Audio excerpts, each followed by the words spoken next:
What does it take for us to build workplaces and a world that is fit for the future? A question that plagues many a leader and many an organization. How do we learn from our experiences?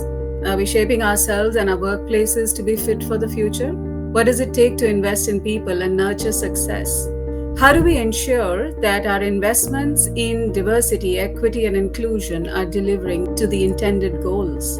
Are we seeing the very invisible responsibility that most employees carry, that of being caregivers? What does it take to build a caregiver friendly workplace? Are leaders caregivers? What can leaders and organizations learn from caregivers and their experiences? How do we create safe spaces that enable inclusion? Is this something that is holding, especially women, back from the C-suite? We are delighted to bring to you a series of conversations around the idea of building future-fit corporates.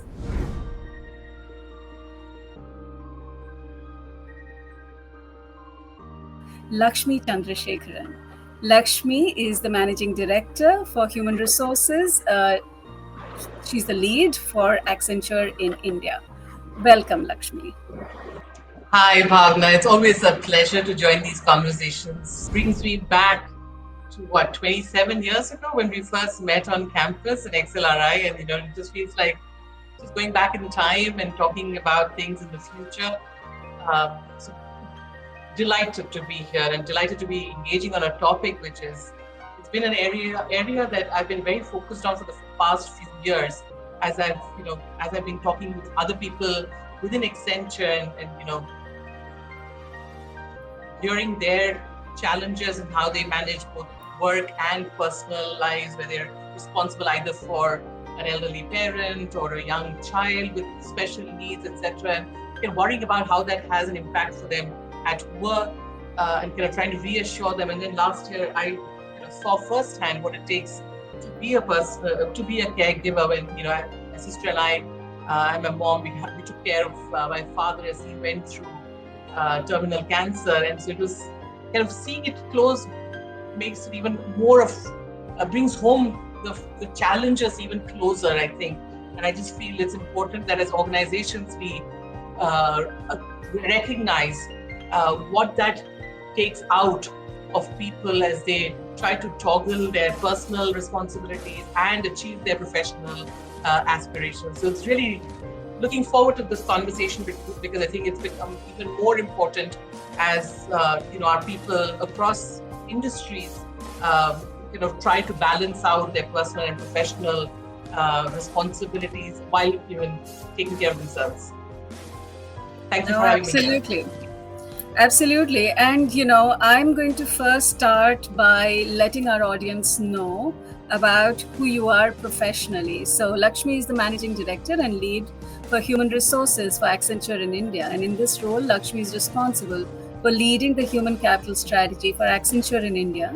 She has an unwavering passion for her people and is focused on enabling the 300,000 plus people in India to be successful.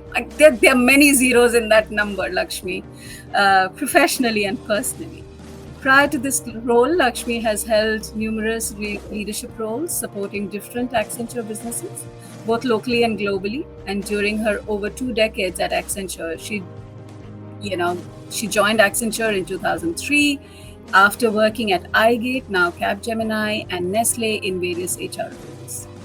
Lakshmi is a strong advocate for enabling a culture of equality both at work and outside, so that everyone can flourish, have equal opportunities to learn, grow, and succeed in their careers, and be their authentic selves every single day. She enjoys mentoring young people, especially young women who come from diverse socioeconomic backgrounds and are starting their careers. She's a Melvin Jones Fellow of Lions Club International and supports activities that enable persons with disabilities. These help her address some of her local community's pressing social problems.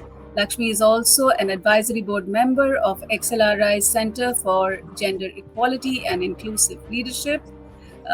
Lakshmi has a loving family, including a son, husband, and in laws who have been her constant support and champions. She enjoys traveling, in particular, discovering local cultures, foods, and languages. Um, and can speak five languages fluently. She holds a Bachelor of Science in Economics from Presidency University, Kolkata, and an MBA in HR from XLRI. Lakshmi regularly features on Business World People's list of most influential women in HR and has also been recognized among top HR thought leaders in the country by ETHR World in 2024. I am so incredibly proud of you, Lakshmi. Thank you, Bhavna. That was a long introduction. It is a long Thank introduction, you. but it is worthwhile to appreciate where your wisdom is coming from. So, in your opinion, Lakshmi, let's get the basics right. Who is the caregiver? And, we have a certain definition. We believe that caregivers are all kinds of people who care for friends, family, colleagues, not necessarily people with illnesses. And we are all caregivers at some level, and what challenges they face. What is your perspective on this? I, you know, I believe that in my view at least, caregiving it's more a life stage. It involves investing a considerable part of your day to take care of another person on an ongoing basis. And it can be parents, it can be caregivers to the elderly, it can be caregivers to persons with critical illnesses, pet parents, carers for caregivers, even. And even if you take a particular category, within that, there may be some nuances. For example, if you're a parent who's parent to a child whose needs are very, very different, um, from a parent to a teen, to a single parent, a step parent, a parent, again varies. And Yeah. with each nuance, the needs become very different. And then you look at this, what I like to call sandwich generation, which is really people uh, who have the responsibility of young children on one end and elderly parents on the other end. Typically, people in their 40s, early 50s, perhaps even. And so each group, like I said, it has its own unique sets of challenges, which could be about meeting their financial goals. It could be around their meeting their professional aspirations or their own physical and mental well-being needs. And they're obviously experiencing strain at work and at home because in addition to their regular work at home and out of office, they have to provide these additional assistance either by way of funding for medical assistance or managing transportation to and fro medical facilities, medical appointments, all of it leading to and some sort of inability to stretch either at work or at home, even if they want to, because of this huge paucity of time. That's which is leading to high stress. It's leading to some, in most cases, a sense of guilt for not being able to do everything, Yeah. and eventually to a very poor work-life balance. In fact, the one word that most caregivers use is exhaustion.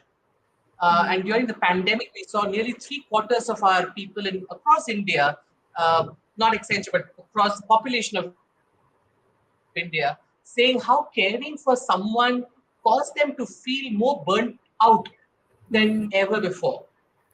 So it's important to acknowledge this as a life stage and acknowledge the impact it has not just emotionally or physically, or even on the mental well-being of the caregiver, but Yeah. also on the financial strain.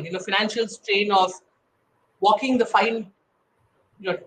financial tightrope of balancing today's needs, present day spending, saving for future expenses, perhaps college education, with medical bills, institutional assistance sometimes, caregiving resources at home like attendants and counselors perhaps.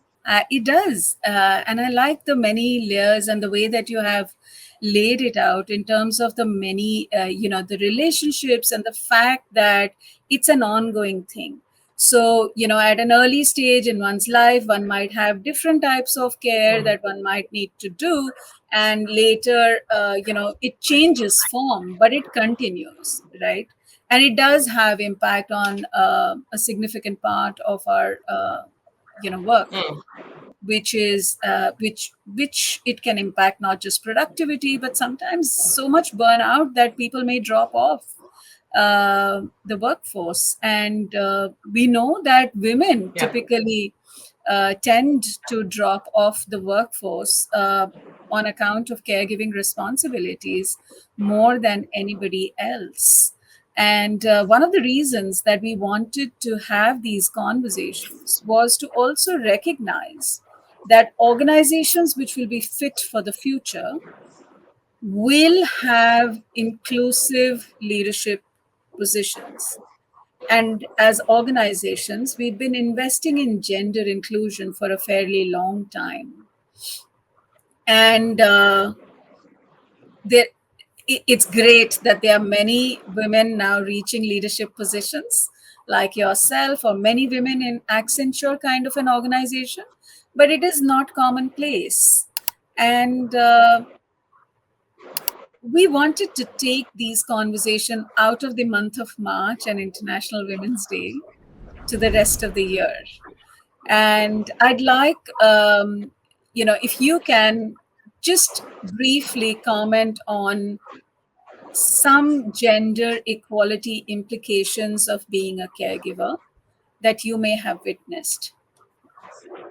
Sure. And this is not unique to a particular culture.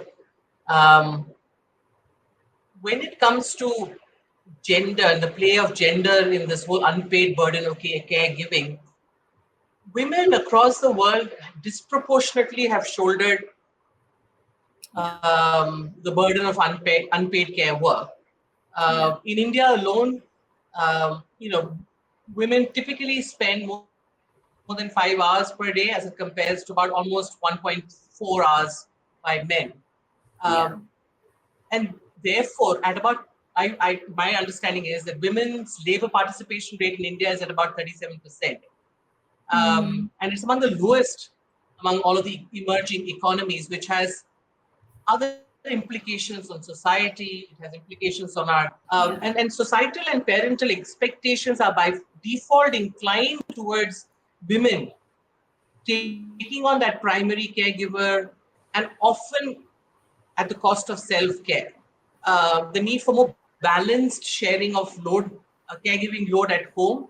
And it needs to start early. It needs to start with my son, equally about the importance of giving care to those who need it and not just teach our daughters. It has to be everybody who kind of picks up the responsibility at a very early stage so that when they become more adults, it tends to even out.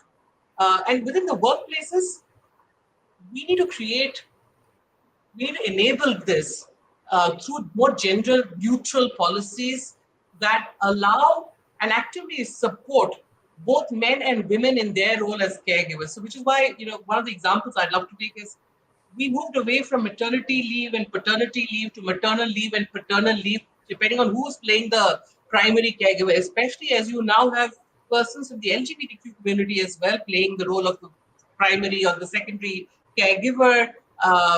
It is just a lot more complex. Families are becoming more complex, needs are becoming different, and we have to really acknowledge it and make sure our policies are more neutral so that it benefits all persons irrespective of the gender, so that um, the burden doesn't really fall only on the woman.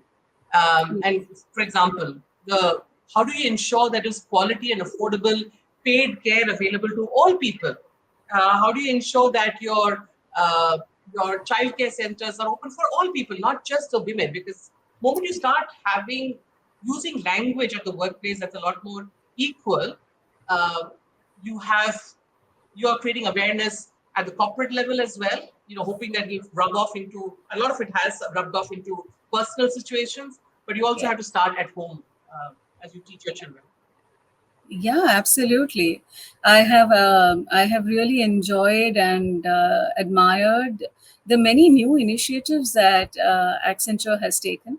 One that is recently announced and is close to my heart is the policy around adoption. Something that I have availed at my times very, very long ago. But I'd like you to talk a little bit about your strategic intent for a policy like this. Well, we've actually always focused on supporting not just our people but their families as well in this whole journey of well-being, or whether it be in terms of our, for example, you've had our counseling support is available not just for our people, but it's also available for our people. And all of our, I mean, we announced 6 months of maternal leave even before it became the law of the land. Or, we had our policies for persons from the LGBT community if they were looking to kind of adopt, form families, etc. So we've been on this journey of being acknowledging and responding to the diverse needs of our people, no matter what their needs are. And as we looked at all of our, and therefore we constantly review our policies and to see that it kind of meets the varying needs of our people, look at external trends, internal trends. As we reviewed, we felt we were providing for all forms of family making, and there was the only one that didn't seem complete was adoption. We had adoption leave for both primary caregivers as well as secondary caregivers, but some of the stringent and rightfully so policies of the country require the parents looking to adopt a child go through a fairly long process, and often there are stigmas associated with it. There's a cost associated with it, which could deter them from going down the path of adopting children to form their families. And we felt, let's try to see if we can ease that out a little bit for our people as they go through. At least, you take care of the financial needs, and they still need to go through all of the relevant scrutiny and audits required for adoption. But at least we enable this a little more for people looking to form families through adoption. It feels like a missing piece in our plethora of services and support that is available to our people to form families. There are different ways of forming families, and we just want to be there for our people, depending on whatever choice they make. That is brilliant, and like I've said, I feel very nice when I hear this one in particular, because it is so important for women to be able to make a choice about whether or not they can be a parent, and then what kind of a parent do I wish to be. And Yeah. if there is an enabling environment, it is great. um, and more on that at another time. But when you look at the organization, why do you think organizations have a responsibility towards supporting caregivers? This entity, this particular strata, how does that contribute? Why should organizations think about that? And I'll build on the point you made a little while ago about caregivers dropping out of the workforce, and share a statistic. This was a research done.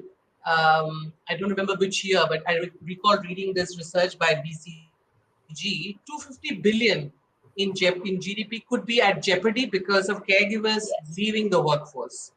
Just this Yes. region, right? What the research also said was the number of caregivers was going to dramatically increase in the absence of any support to improve their well-being, the well-being of the employee caregivers, and therefore the labor market in Asia Pacific could see a significant number of caregivers leaving the workforce, resulting in this GDP loss. So that's one large macroeconomic futuristic statistic. Another statistic I picked up, this was before the pandemic, so the number may actually be much higher now, was from the ILO, in the International Labor Organization, which said that if you added up all the number of hours that are being spent on unpaid caring every day and actually paid for it, it would it would represent about 1/10 of the entire world's economic output. Yes. In addition to the economic impact that we just talked about, within our organizations, there are significant benefits of focusing on and supporting and enabling caregivers.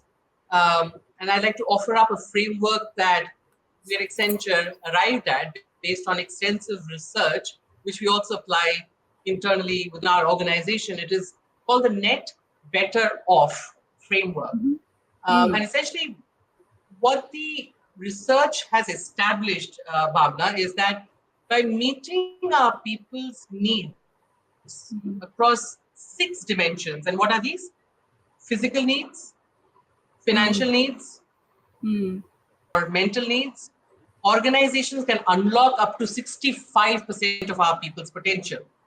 And if you anchor back to some of the challenges of caregiving and caregivers, you will find there's a very strong correlation. And so, therefore, caregiving policies and initiatives can quite immediately help organizations boost the engagement and productivity of caregivers. It can also help position your organization's talent brand and attract some of the top talent in this competitive market. And lastly, in my view, it also mitigates the risk of the talent exodus of caregivers from your organization. Right. Right.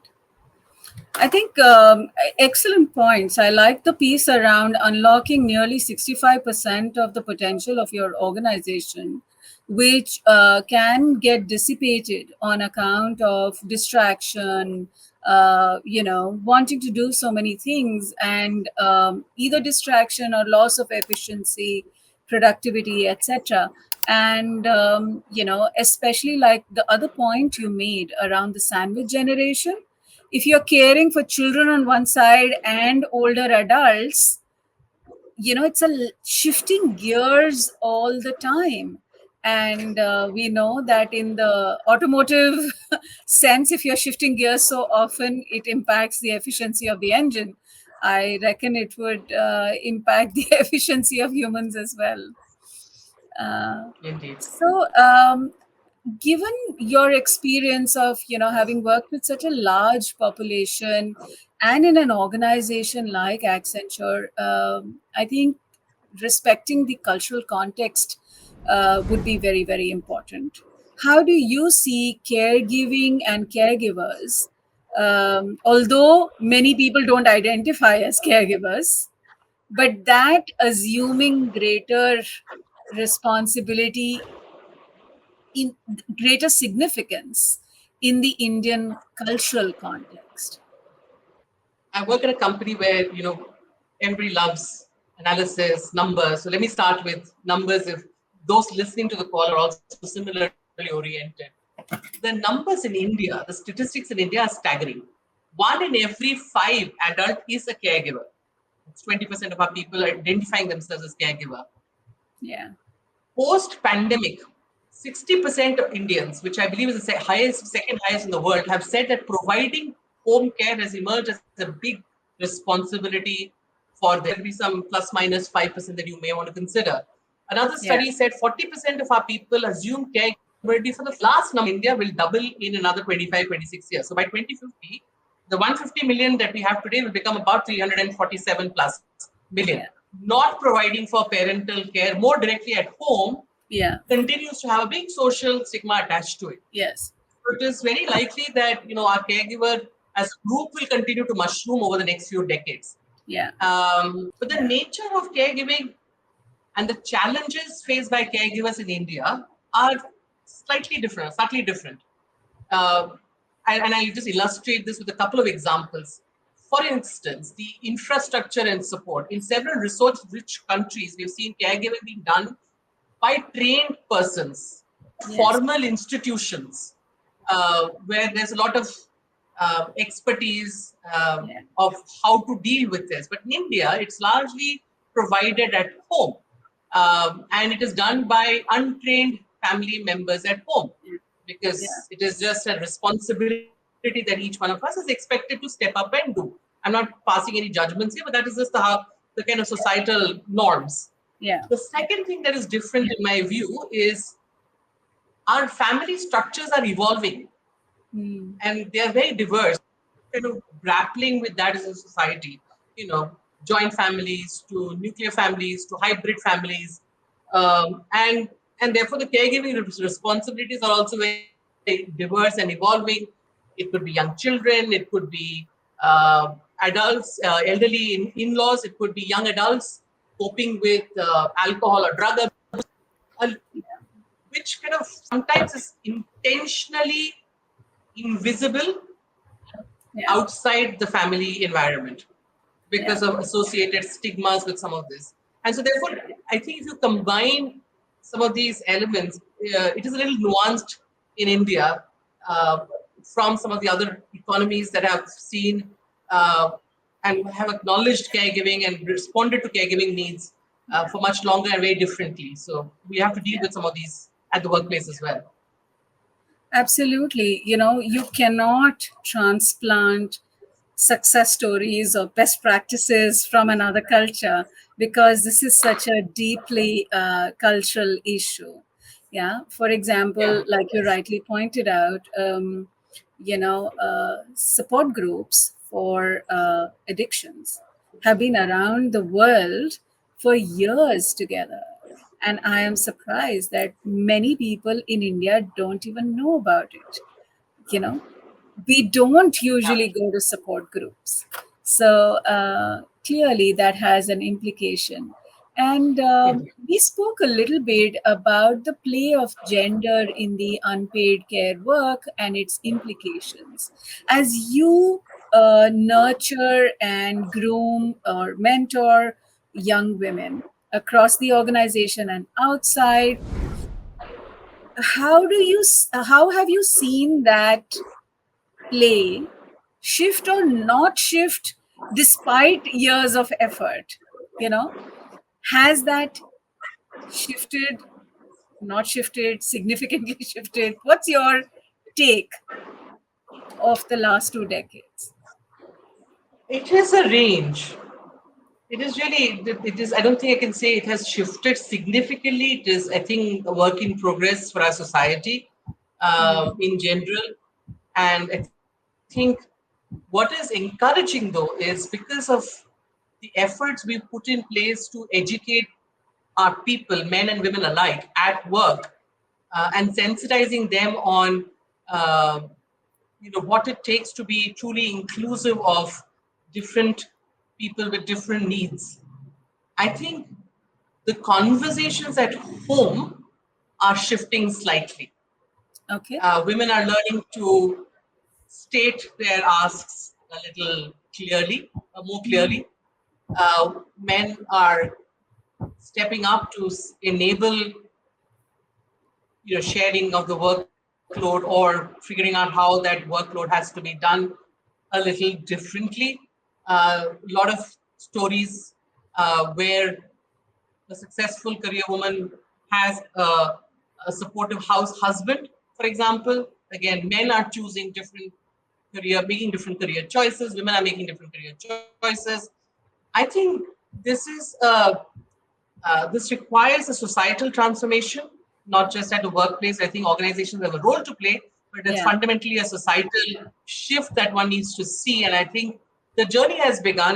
Children in their 20s right now, young adults in their early 20s, operate and think very differently from their predecessors Yeah. or people in my age group perhaps operated when they were 21, 22, 23. Because Yeah. as experiences and education and awareness and understanding of all the nuances of caregiving and the disproportionate load and how to support the aspirations of all becomes a reality at home as well as at work, I think that's when you will start seeing a bigger shift.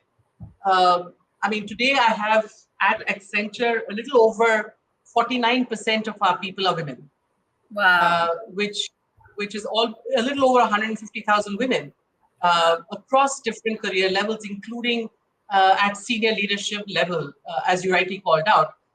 It's closer to 30% at senior leadership, and so it drops a little. So we do have a journey to kind of bridge that gap from when we bring them into the organization to when they go up to becoming leaders, which has narrowed significantly. The gap between the overall gender mix and the gender mix at the leadership level has significantly come down, which tells me that we're making progress in the right direction.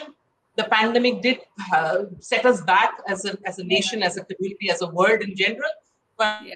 I think at Accenture, we've not really seen a significant dropout because of the pandemic in India, at least, which is reassuring because I think people view us as truly enabling all our people, whether women, whether men, whether persons with disability or persons with the LGBTQ community, or whichever may be your unique but different needs.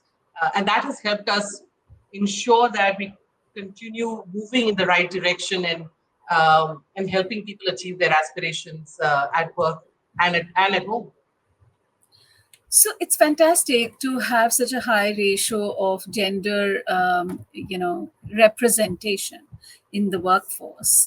And as you have witnessed the organization over decades, what have you seen as the impact of, now that there is such a critical mass, now that there is an equal participation at equal or as significant participation, let's say. I mean, at least there won't be rooms in which there will be only single women, like you and I may have faced. But now, the fact that there are more, how has that impacted the workplace culture or outcomes in your experience? I'm I saying understand. first level gender mix. Have you seen that impacting outcomes, the organization? And then, of course, I want to, you anticipated my next question, which is, therefore, how do you see it panning out for caregivers? Yes, I mean, absolutely. In fact, we've established quite conclusively that when you have greater inclusion and a greater equality, that has a direct impact on innovation. The number of patents that get filed out of India for Accenture is out of the chart. And all of that is a reflection of not just having inclusion by way of number, but Hmm. inclusion by way of having conversation that represents different points of view. So true inclusion, in my view, is important for a culture to be innovative, for you to generate newer ideas, challenge status quo, and grow. And there is so much disruption today with some of the newer technologies. To be able to navigate this new world of generative AI, it's very important that you actually have a rich, diverse group of people, not just from a gender perspective, but in terms of their educational and experience backgrounds. Gone are the times when you can hire a particular kind of profile and then you'll see success. You've got to keep bringing in diverse people from a background, experience, gender, uh, inclusion of people who've been veterans, perhaps. All sorts of diverse experiences are going to be critical as you see the workplace getting the work getting significantly disrupted because of some of these newer technologies. So it becomes even more imperative now that you bring in more and more people that look different from the people you have. Uh, and I really mean inclusion in the broader sense, and not only gender, but gender is Yeah. a more easily measurable component of diversity, which therefore you can easily measure it. So it is important. It has helped us thus far in our journey of driving innovative growth and leading transformation for our clients. But it's going to become even more imperative as you have technology really disrupting the work itself a lot more, and therefore, the incremental value that the human will bring to the table will be based on how rich and diverse their experiences and their voices are. And to kind of lead to the next part of the other question is around how does this pan out for our caregivers themselves? I think there is a unless we kind of sit back and acknowledge it, it is going to be a big challenge, because this is, if we do not provide enabling environment for our caregivers, it's going to really impact their overall well-being, and not just their physical well-being. It could be their mental well-being. The big focus you need to have, in addition to having your focus on caregiving agenda, is your well-being agenda, and that needs to be a holistic well-being agenda that looks at physical well-being needs, whether it be providing the right insurance support, or for your persons with supporting families or children with visible or invisible disabilities, or it could be providing personal assistive devices. We've been looking at, for example, our insurance utilization trends to then decide what may be some of the newer areas that people need support on from a physical well-being perspective. And on any given day, you'd have someone in one of our various facilities, a medical doctor, coming in talking about health and healthcare. And just last week, we had a well-being carnival at one of our buildings, just to kind of educate people on what the various well-being resources, make them accessible and available to your people, either through well-being hubs that you create online for them. But sometimes you need a little bit of momentum to some of these by making some of them physical events as well. People Yes. are tired of just going online and on virtual calls all the time. They do want to kind of have a physical engagement as well. And so we pulled together a well-being carnival that brought to our people all of the well-being resources that's available to them, that's accessible to them, both from within Accenture, with some external vendors coming and sharing what their products are. So it kind of really continues to trigger conversations around the need to focus on physical well-being or mental well-being, um, uh, or financial well-being as well. I think all of these are important elements to focus on, especially if you're embarking on a caregiving journey, because those are real needs that caregivers have, that you need to have initiatives and efforts to enable. Yeah. No, that's incredible. I think from an organization taking responsibility and taking initiatives to include people or educate people, I think that is equally important. Which is to say, many times, when you're shifting culture, it might be just so important to educate as well. One of the things that has been on my mind to ask you, given your such a significant population of yours might be working remote as you are shifting, what have been, some of the challenges, or what are the ways in which you can be an inclusive workplace for caregivers, where such a significant portion of your organization is working remote?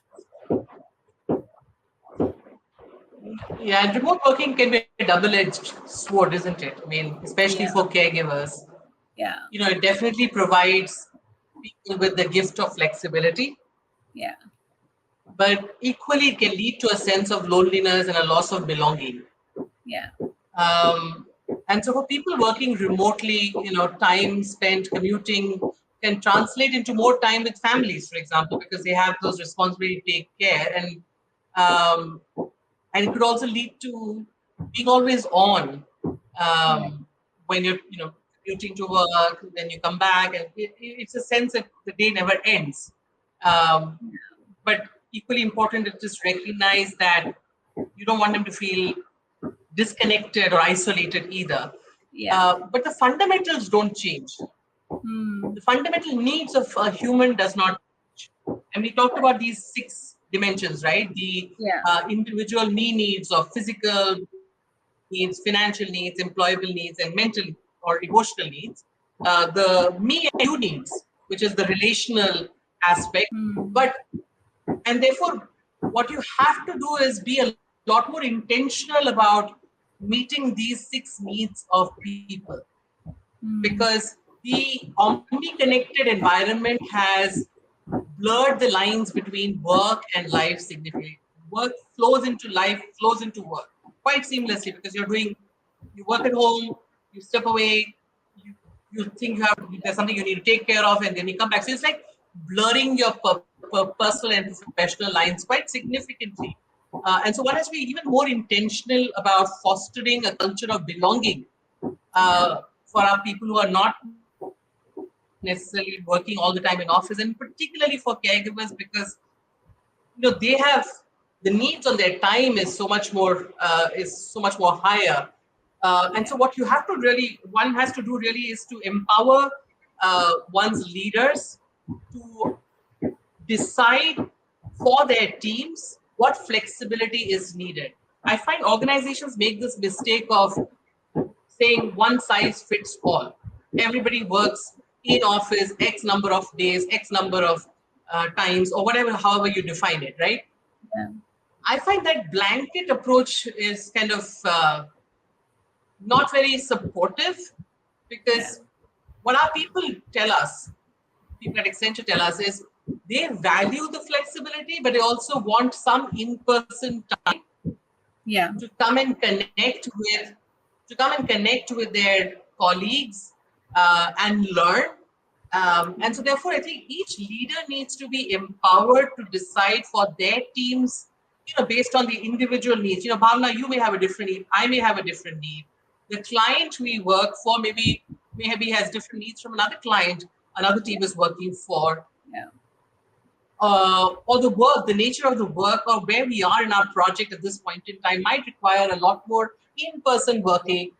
To kind of therefore put a broad brush takes away um, the ability to support the various needs of our people. In particular, if you have people who are caregivers in your team, to really have that conversation, to help them understand, Yeah. what support is available for them, what resources they have accessible. And the other thing we did is we moved our offices closer to our people, right? I mean, we had our offices in some of the bigger, larger metros of the country, but we found that a lot of people went back to their hometowns during the pandemic, and we said, there were people who weren't able to kind of come back because they had assumed significant caregiving responsibilities. So we started opening up what we're calling new talent hubs in some of these locations, like Indore or Coimbatore or Jaipur or Ahmedabad, Nagpur, Bhubaneswar is the latest one, where we found a large number of people had already moved. And so we said, let's move the offices closer so you can at least come home and be there for your family and come to office and to continue to grow your careers and meet people at work and draw energy from that. Leaders have a huge responsibility to create those psychologically safe environments where every person, including caregivers, can feel heard and seen and valued, and are able to kind of share what needs they have, so that as organization we are able to kind of respond to it. Yeah. Yeah. Even the education of managers and leaders has shifted or changed over the years, and now we need to teach a different managerial or leadership way, so that people can do this on a daily basis. Any insights that you would like to offer in terms of what you have done for manager or leader sensitization? Sure, absolutely. And I think you're absolutely right. You've got to set the tone from the top. If you want to create a culture which is inclusive of caregivers, and you've got to have, it starts by enrolling your leaders and have them openly speak about their caregiving responsibilities, because then it makes it okay to talk about Yeah. this in a broader organization.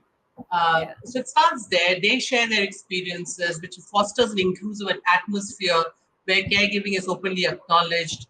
Um, and managers, frontline managers, have to be educated on what are some of the available benefits, so that when people reach out to them, they can help them understand what support is available for you to take up based on your needs.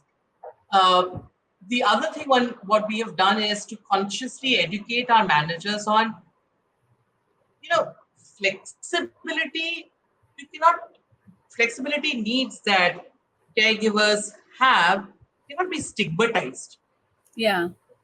It has to be, you cannot assume that just because someone is not working and sitting in front of you, that their productivity or their contribution is any less.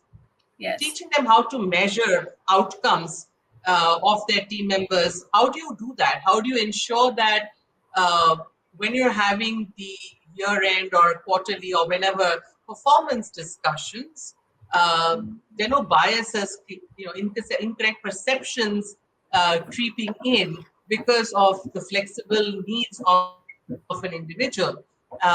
You need to create an environment, and therefore we have a very robust mechanism of allowing our people to speak up. We encourage speaking up is a mantra at Accenture. So if people feel that they have not experienced fairness, they can speak up, no matter how big or how small, how that may be. So therefore, it's constant effort to create safe spaces for everyone, including our caregivers, to speak up and share if there's something that's happened that they don't think is fair to them. And then you've got to also enable this through comprehensive actions. So, in addition to bold leadership and educating your leaders and managers, you also have to make sure that you have inclusive policies, like the example I was quoting earlier, which is parental leave for both men and women Yeah. to support caregiving of their children, or child care support, or curated benefits that support caregivers at different stages, like benefits of parents of children with autism, or elder care support, virtual parenting support, and even self-care, really, because that's a big part of how to enable caregivers their own care and support. And then, in addition to enabling managers and leaders and having support, enabling policies in place, what we've also done is we've launched a curated program uh, for not just caregivers, but those supporting caregivers as well at the Oh, workplace. So, right. broader awareness of what it takes for a caregiver to provide care and operate effectively at work, so they can take micro steps. So, there's some actionable micro steps that even those supporting others in their team who have caregiving responsibilities at home can take. And then we, over the last almost over a decade, I think this has been a journey where we've consciously enabled creation of employee resource groups, or ERGs, not big, large ones, but nuanced ones, like Right. solo nurturing for Mm, single parents, mm, or caregivers to neurodiverse dependents, right. or the latest one is Seva, which is serving elderly with affection. These names Mm, are really created by our people. We just uh, enable this for them, help them think about how they may run an employee resource group, so that they just attract based on people know each other. They create these networks. They share stories and experiences and help each other out. And then we offer them, from an organization, offer them with learning programs, like, how digital detox for your children. How do you care for children with special needs? How do you give care to elderly? How do you provide for yourself if you're a caregiver? So then once these employee resource groups are formed, then you can give them more targeted inputs that are more relevant and meaningful for them to kind of absorb and learn. So those are just some ideas in terms of what it might really uh, require to kind of create that culture of caregiving, including right from the top, but really spread across. I think that we can probably carry on, but I'm just going to take two more questions. One about what is it that you would tell organizations that are embarking on the journey of becoming caring workplaces or caregiver friendly workplaces, as well as, and we will come to individuals a little later, but you have, as an organization, been really at the forefront among few other organizations, very very few, to take this on. So what would you tell those who are starting off? as it is based on our experience on what has worked. And this has worked for us in the case of gender inclusion. If you look at our numbers, I think we are one of the industry leaders when it comes to our gender mix across levels. Yeah. And I think that's the only way to kind of focus on caregiver inclusion as well. Yeah. I think there are three parts to this. One is bold leadership. You really, really need to kind of set the tone at the top and get your Right. leadership behind this. You need to have take comprehensive actions. So look at your policies, look at your benefits, and really audit that from a lens of a caregiver to see, is it truly inclusive of all of the various caregiving needs that I'm hearing from our people. And the third is really an empowering environment. You've got Right. to create an environment where people who are caregivers truly feel that they belong. We've had tremendous success because of some of our programs, like not just returning mother programs, but career reboot programs, women who've dropped out for various reasons from a career. Their needs when they reintegrate into the workforce are very different. So Yeah. it's got to be you've got to curate to their needs, including returning mothers. You may think Yeah. that when they come back after 6 months, it's easy. It's not easy. So it is about being very intentional about some of these groups of people, catering to their needs. And that's how you create that sensitivity. That's how you create an environment and take your people along. Like I said, these employee resource groups are not something that I manage on a day-to-day basis. You enable it. You Mm. enable it so that people feel empowered to come up with these employee resource groups for themselves, and that helps create more inclusion, more people lean in on each other. Yeah. It's like we've got to help people help themselves as well. So I would say three things: bold leadership, empowering environment, and comprehensive policies. I would say those are the three things I would ask organizations to think about as they shape their strategy around caregivers. So, if there are a bunch of individuals who are caregivers or, anticipate being caregivers in their lives and are listening in, we've all been caregivers ourselves as well. But what would you tell those individuals as they listen in, about balancing, whatever? Well, I don't know if there is one answer that I would give, but I will offer mine because based on personal experience as well. Um, if you're a caregiver, speak up. Hmm. Make sure you share your identity and journey as a caregiver because that helps other people uh, respond to your needs. It also helps normalize this at the workplace. Yeah. And third, enables others who are at the workplace not sure whether they can speak up to speak up as well. So it kind of Yes. the impact of you speaking up is manifold for yourself as well as others. And as you do that, like I said, when you speak up, you also ask for support, ask for what is it that you need. Uh, don't assume people know Yeah. because my need may be different from your need, may be different from Bhavana's need, etc. So be specific about Yeah. what your needs are and why. And then remember to create your own support systems, not just through these ERGs where you can learn and teach, but even in your personal environment. Remember to kind of make sure you're surrounding yourself with friends and family who can offer you some practical help, not Yeah. just verbal help, but practical help when you need it. A friend of mine, his daughter works at one of those large hospitals in Bangalore, and she was telling me everybody should know somebody who is either in a hospital or is a lawyer. You absolutely That's need to have a best friend who's a lawyer or a best friend works in a hospital because you never know what that's your true. needs may be. So That's surround yourself with a network yeah. of people. And to non-caregivers, if you don't have a caregiving responsibility today, what you can do is really extend a listening ear, be empathetic, don't be judgmental. Listen to what the needs are. Attend sensitization sessions if your organization is offering you, or offer to hold them in your organization. Educate us, others.